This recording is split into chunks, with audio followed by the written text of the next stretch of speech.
Hi, everyone. Thank you so much for being here today. My name is Marche. I'm the webinar director here at Advice Chaser. Before we introduce our guest and get started, I do need to do a little bit of legal housekeeping. Advice Chaser, the host of this webinar, is not a registered investment advisor. We cannot and do not give financial advice. Today's presentation is for educational purposes only and cannot be considered advice for any person's individual situation.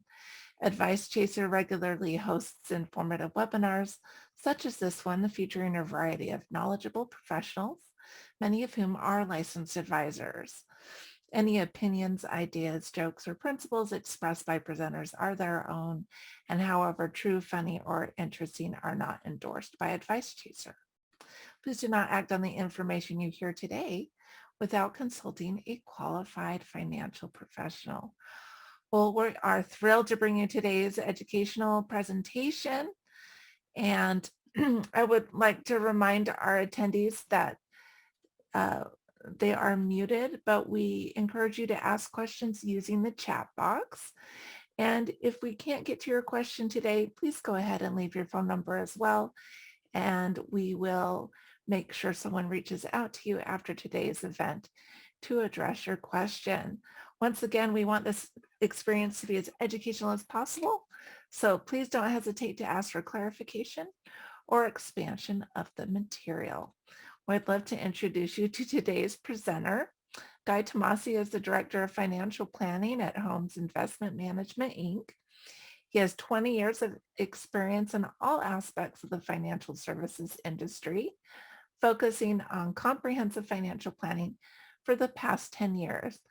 He holds a Bachelor of Science in Finance and Accounting from Bridgewater State University and a postgraduate certificate in financial planning from Boston University. Guy is a certified financial planning practitioner.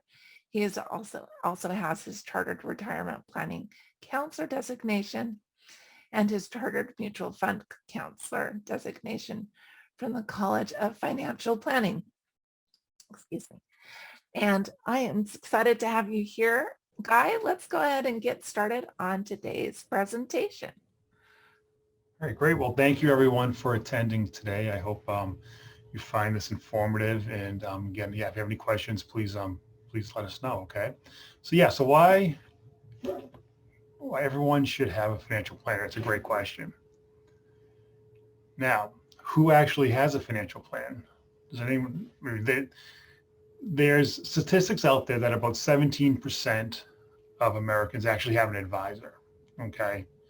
Of that, an estimated half actually have a formal written financial plan. Okay. So most people who have advisors are there just for maybe investment advice, that type of thing, but aren't actually planning with them. People in general, though, okay, across the United States, about 24% of Americans say they have a financial plan. So that means some people are doing it on their own. So they're doing their own planning. But by and large, most people do not have a formal financial plan or an advisor. Can you talk a little Yeah. bit as to maybe some of the reasons that you've seen why people don't have financial planning? Yeah, we find the biggest reason people aren't using advisors, it's really twofold. It's the fear of the unknown. Okay, so they're not sure what they don't know, and they're kind of scared to find out, whether it's good or bad. Okay, they may be in a great position, they may be in a poor position, but regardless, there's this fear of the unknown that people just don't want to find out. And also, people just don't understand. They don't, if they're not financially literate, which is fine. I'm not a doctor. Okay, I'm not a lawyer, but I don't claim to do that on my own. But some people just don't understand, and they're afraid of the process. It can become daunting for them, even though it's really not. But conceptually, the whole dealing with finances becomes daunting. And also, people don't want other people to know what their finances are, even if they're a professional. They just don't want that information disclosed to other people. They're very keep that tight to the vest. So those are the main reasons. really what we do see those when people start to engage us is because they've had some sort of life altering event, right? They've gotten married, they've had children, they need to start, they're getting older and realize they haven't saved enough money. I mean, things like that. That's when they really engage with a planner. And sometimes it's not too late, but it's later in the game than they need to, really start engaging with a planner. But the main reason we don't see people with advisors is because just their fear of the unknown. And also some people think they can just do it themselves, but that's a whole other story. But yeah. All right.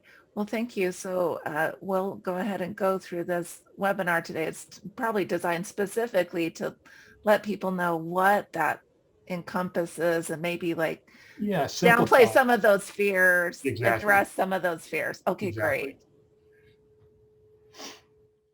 All right. So why create a financial plan? There's a few main reasons. All right. The big thing is it helps you see the big picture and helps you set your goals, long and short-term goals. That's the first step when you start planning is what are you trying to get from this? We got to figure that out. It's easier to make decisions. All right. So going forward, if you know how things look financially, it's going to be easier for you to make decisions and stay on track to meet those goals. Okay. And probably the most important in my mind is it creates peace of mind. I've always tell the clients that whether things look good or bad, now you know, and that fear of the unknown gets removed, and that in itself creates some confidence and creates peace of mind. So to me, that's the biggest benefit of doing financial planning is it gets you in a right frame of mind going forward. And then of course the 5 Ps, proper planning prevents poor performance. That's just not even for investments. I mean, that could be any aspect of your life. If you plan, you get a better chance of just doing well with all aspects of your life. Yeah. So that's brings us into kind of the types of financial plans. I like to break it down into kind of 3 buckets. Most people think of financial planning as this big, huge topic and that's the reason it becomes a little daunting. But really want to focus on 3 things. Your short-term plans, okay? Things that are going to come up in the next year or so. I mean, that could be, and typically that's like budgeting, okay? What money's coming in, what money's going out, and setting up, making sure that there's no deficiencies there, maybe setting up some sort of savings plan, things like that. Medium-term financial plans, 1 to 5 years. Typically, we're looking at things like, maybe buying a car, or if you have some, college needs coming up for, college planning, things like that. Those trips, the big one that falls into that category is, you want to take the cruise around Europe. Okay. So we can, plan for those types of things. And then the long term is what most people think financial planning is exclusively, and that's about retirement. So you got your retirement planning, estate planning, how things are going to be passed on as far as inheritance goes. That's in your long-term financial plan. But the long-term depends upon setting up a kind of a medium-term and most importantly, the short-term. So where you're starting from drives where that long-term plan is going to go. But that's, most time is spent in the long-term plan because that does include your big ticket items like retirement, Social Security planning, like estate planning, long-term taxation planning. So most of your time is spent there, but you need to do kind of those short-term and medium-term steps first to build a path towards those long-term goals.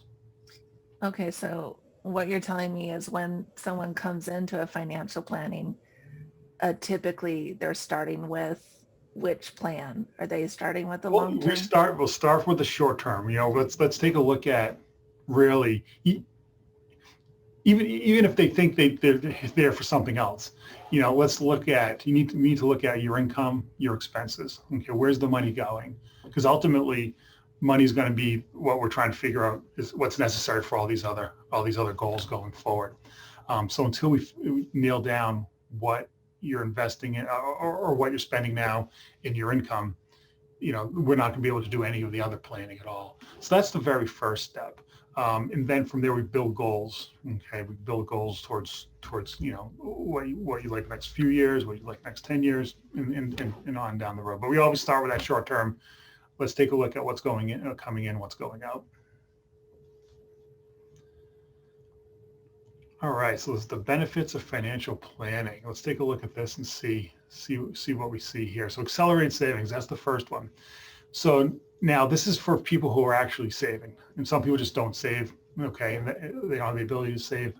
But people who are saving, we find about on average around 5% of income is saved for folks. This includes savings accounts, investment accounts, 401k contributions, IRAs, that, anything where the money's not being spent, okay? That's on average around 5%. It doubles for people who work with planners.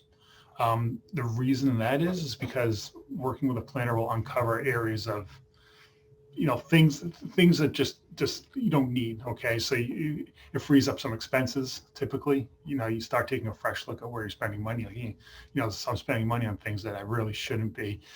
So we find areas of income that can be set aside for savings.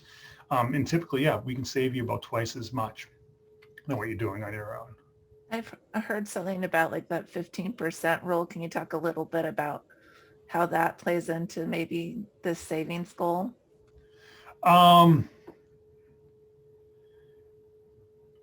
Where people are recommended to save 15% of their income towards retirement. Yeah. So there's a couple ways to look at it. In different areas, in different times of your life. Okay, so you got to get to a certain point where your accumulation period is when you're working.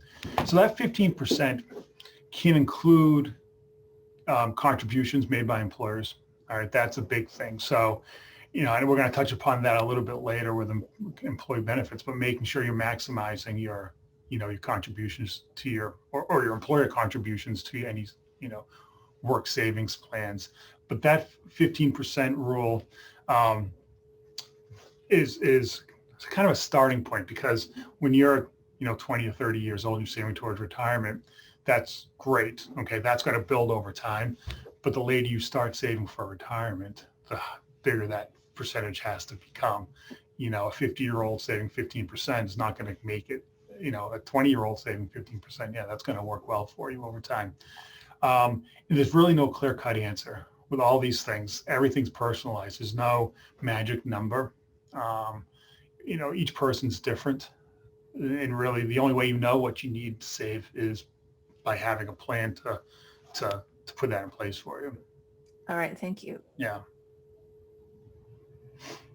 Instills confidence. So again, this kind of goes into line with the peace of mind. So a study finds that while only 30% of non-planners feel confident about reaching their financial goals, which is typically retirement planning, about 52% of planners, the people that have financial plans, can claim the same confidence. So it's not quite double, but yeah, about half the people who do formal financial plans, or at least have some sort of financial plan in place, are confident that in their ability to reach their goals. Now, I think the real big reason for that is they know what their goals are. When you don't plan, you can't really conceptualize what your goals are. I mean, you can say you want to, buy a house, a retirement house on the beach. Well, okay. But until you actually know the kind of the planning that's involved and the money that's involved to get there, whether you can or can't do it, that alone gives you the confidence to say, okay, you know what, I know what I'm doing now.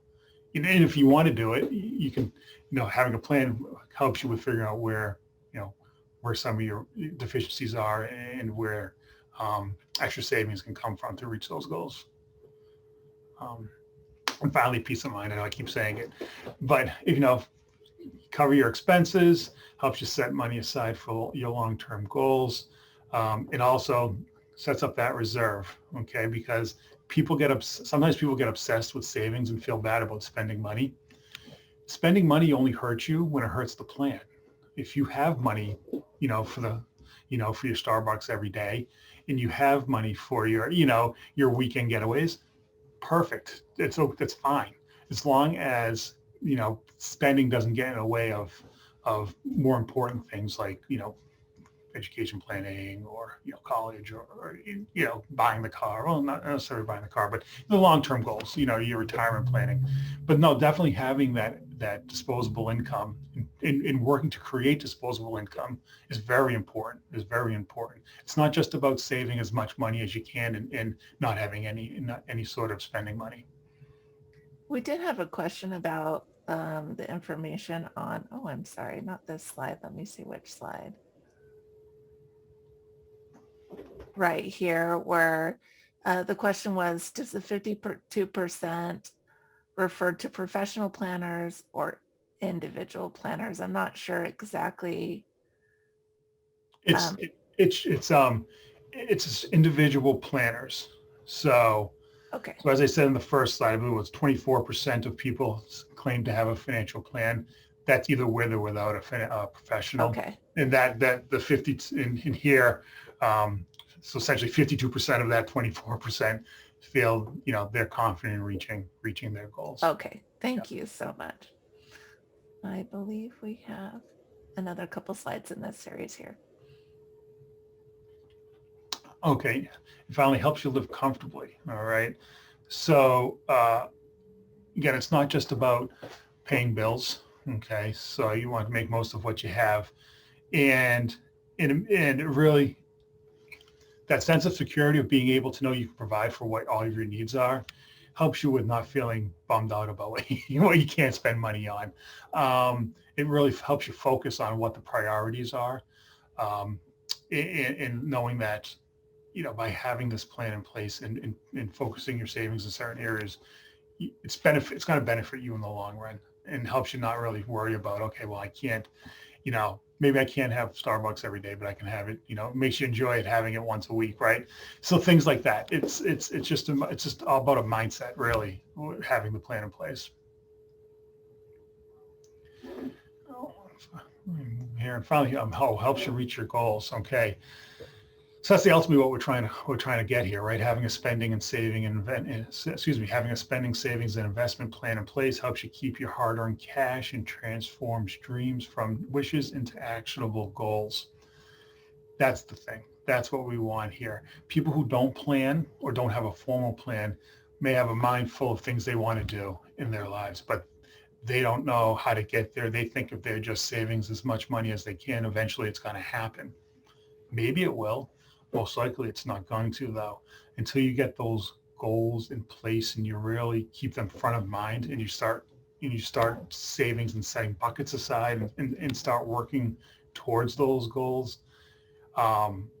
They really do become tangible. They're not wishes anymore, even though they haven't happened yet. But you can visualize when they're going to happen and how they're going to happen, rather than just having some sort of it's a wish. It really is. It's a wish and a dream, which we want to change your wishes and dreams into tangible, tangible items that you can see happening and know that are going to happen down the road. Not just hope they're going to happen, but they're going to happen. I'm in a unique position because I talk with a lot of financial advisors throughout the country. And I'll say, just as a comment here and as an aside, one of the reasons that I've seen that financial planners go into this business is because it's so fulfilling to help people Absolutely reach their goals. Would you say that's true for you too, Guy? Oh, absolutely. Absolutely. That's, when you're putting a plan in place is one thing, but working with clients for, 20 years or whatever the case may be, is seeing how it's progressing, is where the value is and where, it makes it worthwhile. Because it goes both ways. So, if their goals are in place and their plan is in place, that's what they want. Okay. You're that's their wants, but your wants is to see them succeed in those goals. I mean, they want those goals, but it's fulfilling. It is. It really is fulfilling to see clients, be able to, one of the biggest things is when clients add to their goals. They have A, B, and C they want to do, and they realize, wow, we're going to be able to do this. Let's add D to the mix. Something that was maybe, that's never going to happen. But when you can add that in as no, we can plan for this now because we're able to get your needs in place. Now start adding things on to the end, and that's the most exciting part, is when you can start doing that. Thank you. I love your enthusiasm. Yeah. let's talk a little bit about the important areas of Yeah, I'll take financial a planning. look here of the areas that we focus on, and some are in great detail. I mean, within the planning process, some things you get into real deep detail with. Some things, some people just don't have as much need for. But we always start here, okay? Cash flow planning. So this is your income and expenses. So let's take a look at what's coming in, what's going out, what's extra, where it's going. And if there's a deficit, well, why is there a deficit, and where can we cut back? And where can we figure out how to bridge that gap? So we always start there. We're always going to start there. And then we want to take a look at insurance. Okay, so folks often overlook insurance, but it's not just life insurance. People think insurance, they immediately think life insurance. Well, no, that's not the case. With that income, all right, what happens if that income stops? Well, then you have disability insurance, a long-term care planning, long-term care insurance. I mean, life insurance is certainly involved as well. But that's not the only aspect that we want to look at. We want to make sure that all those other things are in place as well. Short-term disability, long-term disability, long-term care, which is, something that you touch upon a little bit. As you get older, you want to maybe look at that a little bit more. But we want to make sure that, if that income stops for some unforeseen reason, how can we replace it? And typically, if it's a disability, obviously it's going to be some sort of insurance policy. We want to make sure there's something in place there for you. And then that goes right to the next step, which is employee benefit planning, where most people get their life insurance, okay? Or most working people get their life insurance for the most part. They're going to be able to participate in some sort of employer plan where they can get group term life insurance. But there's various other employee benefits, whether it's health insurance or company stock options, you got other perks and disability benefits and vacation, health, FSAs, HSAs, so flexible savings accounts, healthcare savings accounts, so different benefits there, and we want to make sure you're maximizing that as much as possible. This comes into play a lot for people who are planning together, so spouses, for instance.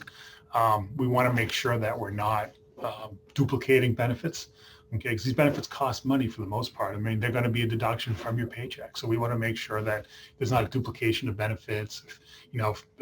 If plans could benefit both spouses with only one of the employers, let's do that, and just make sure that everything is lined up the way it needs to be. So we take a look at employer benefit plans in pretty detailed. If there could be big savings there. There could be big savings there, and that helps you with kind of the savings aspect, because, like you say, most people are participating in the 401k, and if you're spending money on benefits you don't need, that money can be shuffled into a 401k contribution.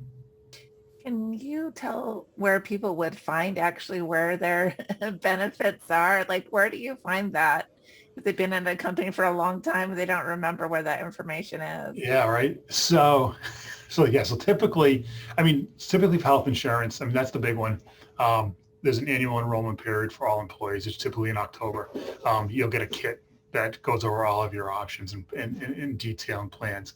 But other than that, you'd want to contact HR, depending on the size of the company. So a big corporation has a dedicated HR team with a website and the whole deal, that you'd be able to get, what available options are available to you. Again, not all of them can be taken advantage of at any time, right? There's certain periods of time in the year that you can enroll in these benefits. Small companies typically don't have as many benefits, but you usually are a little bit closer to the people that kind of make the rules and set up the plan, so it'd be easier to figure out that information. But typically it's a human resources question where they would get all that information from. Now, investment planning, okay, most people, when they think of using a financial advisor or planner, this is all they're looking at. They're thinking about their investment accounts. Well, it's very important, and it's a big part of planning, because this is the money, right? This is how you get to your goals, all right? But it's not just about making as much money as you can, all right? Some people think investment planning is just about making the most amount of money. And if my advisor does better than your advisor, then my advisor is better than your advisor. Well, no, that's not the case. So investment planning is more about what do you need to get out of your investments as far as a return? How much does it need to grow to reach your goals? Now that means taking, it might be being aggressive. You might have to be a little bit aggressive if you need extra growth to reach your goals. However, you don't want to take on extra risk if you don't have to. So if you can get away with not being overly aggressive and still reach your goals, why do it? Try to, you'd rather be more certain in the performance of your accounts. You're more, obviously cash and bonds and things like that are more predictable with their growth. You're not going to grow a lot, but they're more predictable, where stocks are more volatile. So you can take some of that volatility out if you don't need to be as aggressive and still get to the end line with the goals you have set out. So it's more about risk management than let's see how much money you can make. I mean, there's nothing wrong with that if that's how you want to approach it, but it's not recommended, or if it's not needed, it's not needed. And a big overlooked category here is income tax planning. So this is not just about immediately what are you paying on your, from your W-2 or your 1099, or what are you paying each year to the IRS. This is more about, okay, going forward, because tax rates always change. Okay, they're always going to change, whether it's up or down, whether it's income tax, capital gains tax, inheritance taxes, estate taxes, they all fluctuate. So this is an ever-changing, area. But what we want to look at is not just what you're paying in taxes now, but what are taxes going to look like down the road for you? Do you want to have savings in accounts that are already taxed, meaning like regular brokerage accounts or Roth IRAs or Roth 401ks, where you pay the tax ahead of time, and assets grow tax deferred. You pay taxes, you don't pay any taxes at distribution, assuming that they're taken after a certain age. Or do you want to do savings of taxes now? Okay, do you want to do contributions to a 401k that are before taxes? Okay, they grow tax deferred, but when you start withdrawing the money, okay, you're gonna have to pay income taxes on the whole distribution. So there's different things to look at. There's a balancing act. So we want to make sure that we're doing the right thing for the long term and planning accordingly. So it's often an overlooked area, but it's very important to do that.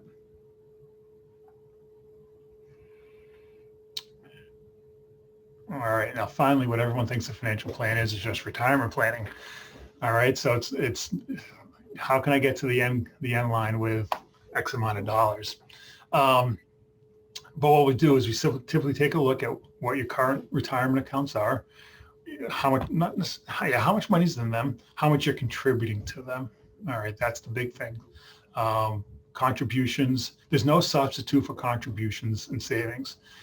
The markets can return X amount every year, but there's never a substitution for contributions to your retirement accounts. Again, especially with 401ks that have employer matching contributions, depending on the amount that's contributed. I mean, the way to look at it is if your employer contributes, matches 100% up to a certain amount, say it's 5% of your pay, and the employer matches 5%, well, you just got 100% return on your money. I mean, you're not going to get 100% return on the market. You're just not. So the way I look at it is there's no substitute for savings, especially if your employer is matching contributions. And finally, here is estate planning. All right. This is not typically, I'm not saying it's it's not necessarily overlooked. Most people don't realize what they need at certain certain times of their lives. Okay. Typically older people tend to focus more on estate planning because they think it's just for, well, what happens when I die? I mean, that's really what people are thinking about. Well, it's a lot more than that. At any age, at the very least, you need to make sure you have beneficiaries on accounts. Okay, that's considered estate planning. If you need to have beneficiaries on your retirement accounts, your IRAs, 401ks. you need to make sure you have some basic documents in place, like a will or a power of attorney or a healthcare proxy. You're planning for the unknown. Okay, you're planning for things you hope never happen, but if but you have to have these basic things in place. Just to the way I look at it, it's not for you, it's for them. So you're not, you're doing it. It's not for your benefit. It's for your loved one's benefits. Okay, if something needs to be done, or something, God forbid, something ever happens to you, regardless of your age, these are the documents that are in place that are going to help your loved ones. They're the ones that have to deal with, just everything else. So it's important. It's important to at the very least have some of these documents in place. And at different stages of your life, whether you have children or not, depends on types of documents you want to have in place. But it's certainly something we look at, and it's typically as a separate kind of item. So you have investment planning and insurance planning and tax planning, and for the most part, your professional, your CFP or your planner can do those things for you.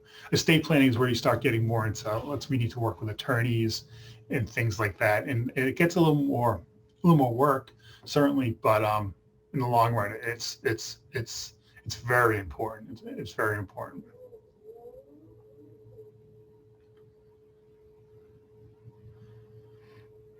All right, now the process. We'll take a brief look at how a typical financial planning process works. And at any point along the way you see here, you can always revert back to the process before if you need to. It's not entirely linear like this. I wish it was, but it's not. First thing is you have a meeting. Okay, let's take a look at our goals. All right, that can be done typically in person or phone, or now it's Zoom or however you want to do it, and just to figure out, okay, what are we trying to get out of this plan, and that will define the scope of the plan. So we want to spend some time. That's a very important. That's probably the most important part, is we help you figure out what you're trying to get out of the plan, and then we can work from there. Once we know what you want to do, we're going to start getting some information from you. So this is going to be account statements, bank statements, if you have a estate plan in place, copies of wills or trusts or anything like that. Typically a tax, a previous tax return, pay stubs, employee benefit information, if at some point. And this is not going to be all done at one meeting. Usually it's over time. This information can come in. Okay, so that was one of the questions that was just popped up. Like, how many meetings can you do this all in one, or is this like typically? No, it's not just one meeting. It's typically there's a meeting in the beginning. There's a meeting in the beginning to kind of to start the process. Then along the way, there's gathering information, and we'll get to the rest of the steps. But ultimately, it can be done in typically 2 face-to-face meetings, or 3 maybe. Most of it is done independently, and then done with phone calls and that kind of thing. Then once we get the information, all right, so we start taking a look at it, making sure it's everything we need to develop a plan. And then if we need more information, then we go back to step 2 and we ask you for more information. But yeah, so look at our goals, get the information. We take a look at all the information, see what you provided to us, and then we make sure we have everything we need.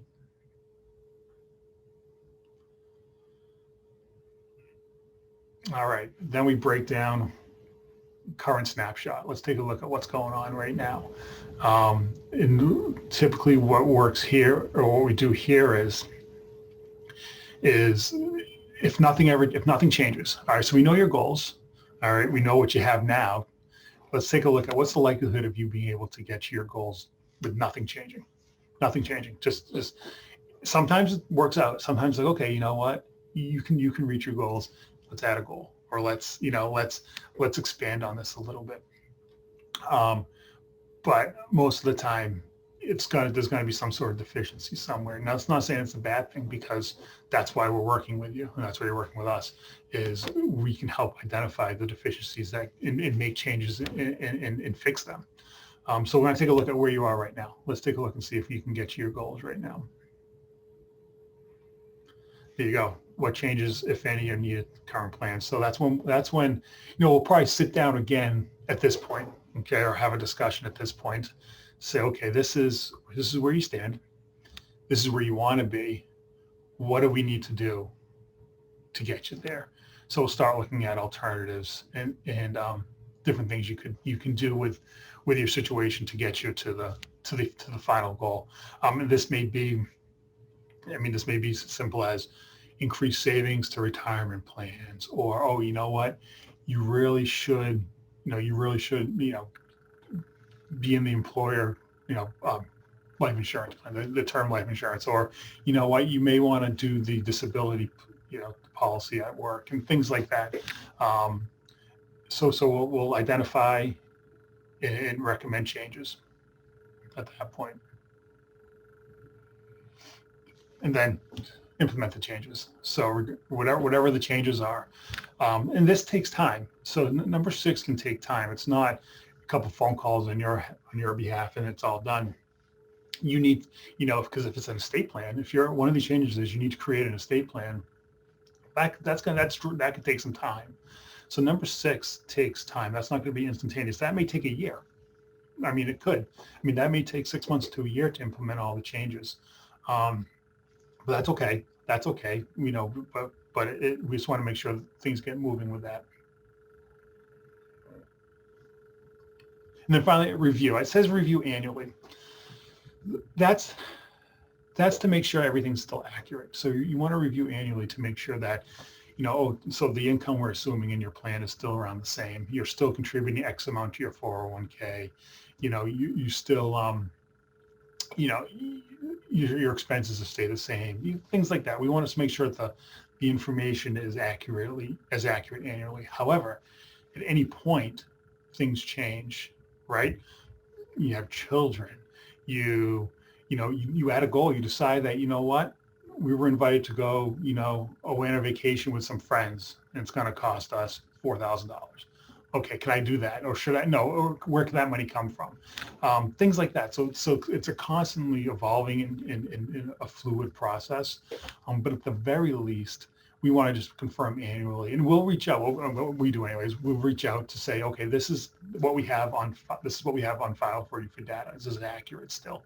Your income, say your expenses, your mortgage payment, things like that. We just confirm all that information to make sure it's accurate, and then ask, is there anything else we need to know about? Has anything else changed? And then from there, we make adjustments to it. We make adjustments to the plan accordingly. We got a great question here. Who implements the changes? For example, the investment plan. Do the financial planners implement those changes, or do the clients do it themselves? Great question. It really depends on the relationship you have with the planner. Okay, so most planners are also they do investment management, or they have an advisory firm where they can make adjustments to those types of accounts for you. As far as, say, like estate planning goes, most financial planners work with they have a group. They have attorneys that they work with, or they have relationships with, or CPAs for accounting and tax purposes, that they'll be able to work on making changes along with you. Very rarely are we give you a list of changes, send you on your way, and then let me know when they're done. I would never do that, but that's just not how it happens. Really, the planner is kind of the quarterback. We see the whole field in front of us. So, we see all the different players in different positions, and we'll be able to drive you to the right people to get changes put in place. But yeah, no, you would never be left in the lurch and with, here's a list of to-do items and go. You're going to have work to do. You'll have work to do, but you're never going to be alone in doing it. Very good. I think we're ready for some questions. If people have questions, I will go ahead and encourage you to go ahead and put them in the chat. I do have some that have come in. Can you talk a little bit about how do financial planners get paid? Okay, good question. Yeah. So there's a couple of ways typically a financial planner gets paid. So if you're a client of a firm that manages your assets, manages your investments, you're typically paying a fee or an annualized fee for assets under management. So based upon how much money you have with them, you're getting charged a fee. Now, also in this, wrapped into that fee is maybe financial planning. So it's done as as a service that's included with asset management. Other than that, some advisors charge a flat fee. So they'll say, okay, we'll do a financial plan. It's going to cost you X amount. Okay, be honest, for a full financial plan, it costs a couple $1,000s to do a plan, depending on the time. You might get an advisor might charge you, or a planner might charge you hourly. Okay, similar to how an attorney would charge you, where you're paying X amount per hour for planning. Some also charge, I call it almost like a retainer. So you pay a certain amount per month, regardless, like a subscription will say, so you pay a certain amount per month, regardless if you get planning or not. All right. So, but it gives you access to planning. So there's no additional costs, but you're paying a certain amount periodically just to have access to get planning done for you, whether you use it or not. In a lot of places, it's a combination of the two. You're going to be charged a certain amount for assets under management plus a certain amount quarterly for planning. So there's various ways to do it. I feel though the industry is moving more towards a fee base, meaning if you have invested assets, your financial planning is included with the fee you pay for invested assets. Now, if your invested assets essentially don't pay for the plan because there's just not a lot of assets, there would be a flat fee that would be charged. Yes, and can you talk a little bit about assets under management, how that fee is charged? Because I think a lot of people are wondering, maybe, do you write a check for that asset management? How is that? How does that work? So typically, the typical industry average is 1% annually for assets under management. Now that 1% gets divided up into 4 different payments, and those payments are made from the assets that are invested or managed. So you don't write a check. It's not a draft from your bank account. That's for the AUM fee. So sometimes for the assets under management fee, sometimes for financial planning, that's paid separately. That can be paid, like subscription service, they would typically pay that from a bank account or something like that. That's why we see that the assets under management fee is really where things are moving to because of the ease of it. It comes from the accounts that are managed. I always say you really don't even see the fee for the most part, because if you're earning money on your investment accounts, if you're earning 1% annually is nothing if you're earning 10% annually on investments. It's not even a thought. And again, it's spaced out over four quarters. And that's how 99% of advisors bill. Thank you. Yeah. Can you talk a little bit about the kind of qualities you should look for when finding a financial advisor? Yeah, I mean, this personally anyway, I mean, you want to have someone that you have the same goals, all right? Not just your goals of being able to retire and buy the new boat and that kind of thing, but you both have a vested interest. All right. So CFPs like myself, so we're fiduciaries, meaning that we're required to put clients first. So we don't like our firm here, we don't collect commissions. Our goal is to have you succeed. So if you succeed, we succeed. You want to have the same vested interests. Okay. You want to have someone that you can talk to. It's very simple. I mean, a lot of times it's just when you talk to someone, you get a feeling if they're someone you want to work with. Um, and of course, having credentials and CFPs and letters after your name is great, right? But experience, it plays a lot into it.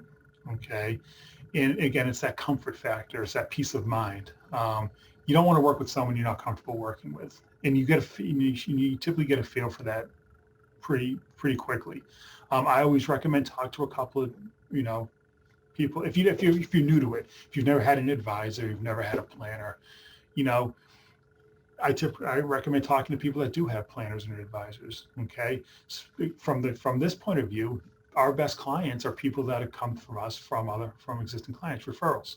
Those are always your best clients. Okay, because they're referring people to you because they know how you are and that person would ultimately benefit from working with you. Um, but it really is talk to people, and that's the best way to find a planner. I think is just talk to people you know. We'll also put in here that Advice Chaser is one of those people that you can know that can refer you. That's what our business is all Exactly. about. Talk to me a little bit about those letters after names. Can you just give us a little primer about what designations are in your field and kind of what they mean? Sure. So in the financial planning field, I mean, the one of the biggest ones is the CFP, Certified Financial Planner. Um, just a quick 1 minute on how do you get there. So that's a rigorous program, where if you do it end to end without stopping, it takes at least 2 years to complete. There's a experience requirement, there's education requirements, there's comprehensive exam that everyone needs to pass. There's experience. Okay, there's a certain number of hours. Okay, that you have to have in the industry in order to even use the letters. Okay, so and that's all regulated by the CFP board. Um, and again, we're all fiduciaries, so we're all required to act in your best interest. Okay, so we don't sell products. We're not just selling stocks, earn commissions, that type of thing. It's for your benefit. And so that's the planning world. But you'll also see there's some other in the investment world. You'll see CFA, Chartered Financial Analyst. That's the investment side of things. That's another 3-year process to earn that, and where you kind of master the art of investing. Um, those are the two main ones you'll see. You have your CPAs, which is accounting, and your attorneys, your JDs. But in the planning and investment field, CFP and CFA are the two main ones that you'll see. And those are the highest ones you'll see. And I know there's other designations There's as well. there's multiple designate. I mean there's lots of There's designations. an alphabet soup of Yeah, designations right, out there. right, It's good to know what those two are. yeah, And uh, uh, like you said, it's not necessarily saying that those designations mean that's the right fit for everyone. right. No, exactly. But that's just But another. it shows that the person that did it had a dedication to the field, because again, it takes time. It's a commitment. Um, there's a it costs money. I mean, it's not these. So there's a commitment to it. It basically shows a dedication that person has to that industry and to that field.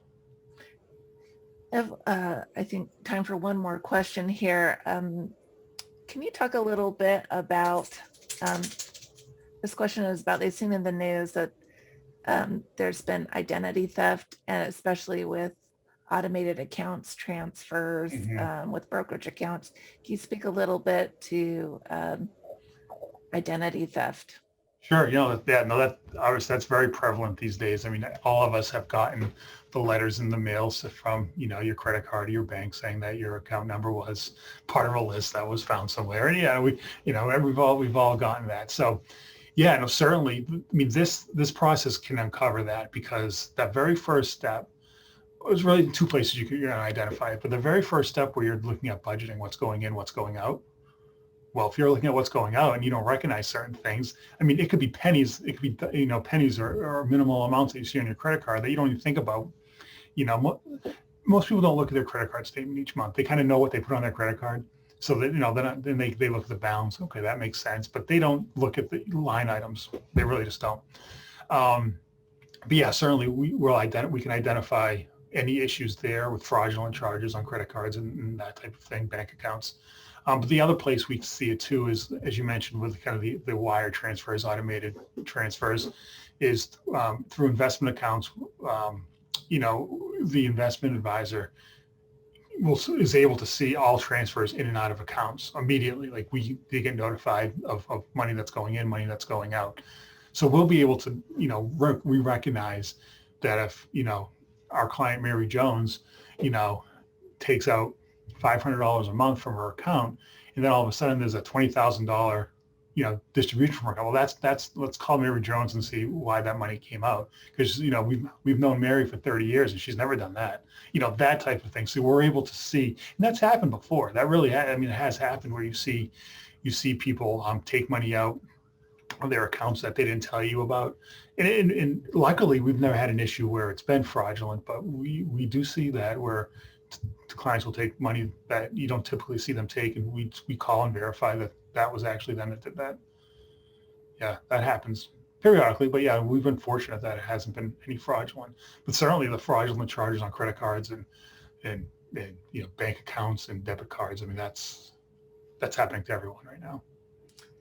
Well, thank you so much for answering all our questions Yeah. here. I want to let our audience know if they had any more questions we didn't have a chance to get to, go ahead and leave that in the chat and I can capture that, and we will try to fill those after today's event. Thank you so much to Guy for being our guest today, and for the organizations that have made this presentation possible. As I said before, Advice Chaser is all about helping you find a financial advisor that's a great fit for you, your life, and your financial questions. All you need to do is go to advicechaser.com and click on the link to find an advisor. And every one of our advisor partners has agreed to offer a free initial consultation to anyone that we introduce them to.